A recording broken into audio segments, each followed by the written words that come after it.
Hello friends, welcome to the Monday Corner. My name is Lorna and today I'd like to show you how I make these ghosts for a ghost hunt. To start with, you may want to pause and make note of what materials you will need. This list is also available on my blog, themondaycorner.co.uk, along with illustrated instructions if you find that easier to follow. To start with, we're going to make a paper template of a ghost so we can draw around and keep everything matching. This is a standard A4 piece of paper which I'm folding in half and in half again and cutting out the quarter, which will roughly be the size of our ghost when we're finished. I've folded the piece of paper in half to keep the ghost as symmetrical as possible, and I'm drawing as close to the edges to optimise the size of the ghost so I can fit more treats inside. With paper scissors, I'm cutting the lines I have drawn and unfolding the paper to reveal my ghost. I'm choosing to make my ghosts a traditional white, but you can choose whatever colour felt you desire. This piece of felt is A4 in size and will make 2 ghosts, so I'm cutting it in half for now. We need to place our paper template as close to the edges as possible and draw around it with a pencil. I'm folding the felt in 2 and cutting around the pencil lines to create 2 ghosts that are completely identical, so when we sew them together later they completely match. Going back over and tidying up any edges. Let's put that to the side for a second and grab a different coloured felt. I'm using a traditional black for the eyes, but you can choose whatever colour you would like. I'm going to cut myself off a square, fold it over and cut 2 oval shapes at the same time to create the eyes. Placing them on the ghost to make sure they are a good size and trimming them to make them look tidy. Now that I'm happy with them, I'm going to get a needle and cotton and sew them on with a simple running stitch. You can use a sewing machine or fabric glue if you prefer. The instructions I have created on my blog are for a hand sewn project only. This is because not everyone has a sewing machine or the skill sets to use one. My mantra is that you just give it a go, no matter what your skill set. The more you do, the more you'll get better at things and more likely to find something you enjoy. Pop the front half of the ghost to one side, and with the back piece we're going to cut across around 3/4 of the way up. This will create our pocket. Layering the front and back panels together, I'm now going to cut a piece of ribbon around 25 centimeters long, folding it over and sandwiching it in between the front and the back. With my sewing machine, I'm sewing completely around the outside of the ghost and leaving the middle open to form the pocket.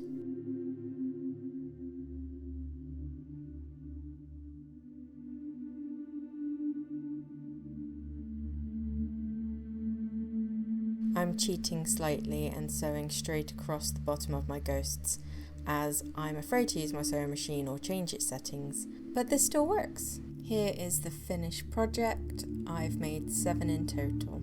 Let's see what goodies I can fill them with. Some sweets for you. Hangs nicely. More sweets for you. What's Halloween without sweets? Oh look, more sweets. Can't have a treat without a trick at Halloween, so here's some plastic centipedes as a nice surprise. And a nice plastic spider to follow suit. Keeping the activities going and keeping them occupied, I'm adding in some modelling clay so they can shape, bake and paint it however they would like. These are some Halloween pictures I found online. I've put them on paper, cut them out so they fit inside the ghosts and paired them up with some crayons to entertain the kids with some colouring. All that's left to do is to hide them, ready for them to be found in the ghost hunt.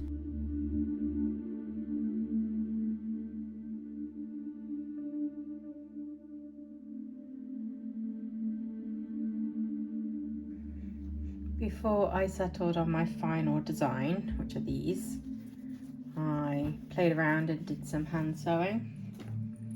So I started off with one like this, and I chose black thread, black felt for the eyes, and this is the black ribbon I had. So I really like the effect of the running stitch. I might go back to my sewing machine ones and do this around the outside because the effect looks really cool. Gives it more character. More experiments is this one. I used leftover fabric from other Halloween projects I had, so you got the skulls here. I used black thread again, and I did a blanket stitch around the outside to see something different. And I used some leftover bias binding for the hanger. This one, I used brown thread as a running stitch to go around. I have some twine in my supply, so I used a bit of string. And these eyes are for teddy bears. Again, something I had laying around. Don't really like them. Reminds me of looking at a stingray, to be fair. Those beady little eyes. This one, I used orange thread to go around the outside. This is more leftover bias binding I had. And these buttons were out of my craft kit. But you can always use buttons from old clothes you don't wear, old clothes that are broken, spare buttons you get in bags and things. So you don't have to go out and buy brand new buttons. If you have old items, it's good to take them off there. This is one of my favourite ones. I've used a blue thread to do the running stitch around the outside. This piece of ribbon is from the inside of my clothes. You get them to help hang up your clothes, and I just cut them off. So I thought I'd use it in this. I've used grey felt to back the eyes this time, so it appears like they're looking in a direction. And these buttons are out my craft kit as well.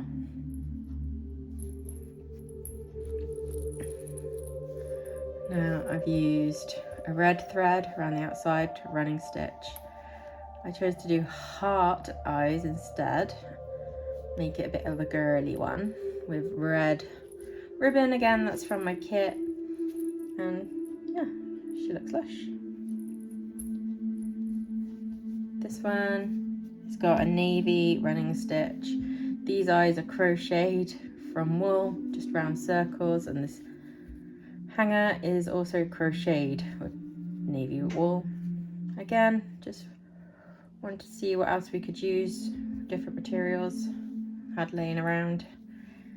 And this one has a pink and purple thread used as a running stitch. These buttons I think are from an old cardigan, my son's old cardigan, and this was just an edge of the white felt used as a hanger. It's left over. But yeah, had some experiments. See what else you can do. You can obviously use different coloured felt, so you could do bright pink, bright blue, patterned fabric, whatever you like.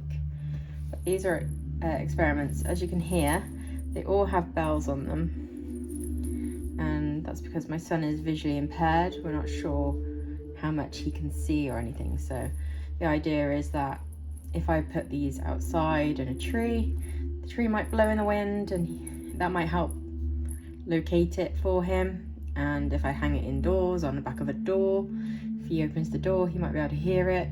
If I put it under cushions, if he moves the cushions, he might knock it, might be able to hear it, and therefore help him find them. I am getting some LED lights as well to hang on here, just in case he needs something more visual for helping him find them as well. Just so they're visually impaired friendly too. More experiments I did. I was looking around the house at what other materials I could use. This is an old tea towel that I washed.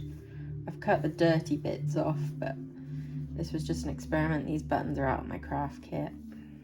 More tea towel for the hanging up part. This time I've sewn it, hand stitched, and I've turned it inside out.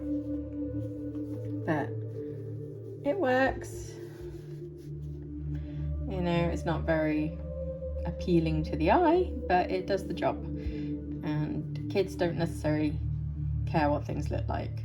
They have a target, they know what they're looking for, and all they see is the candy.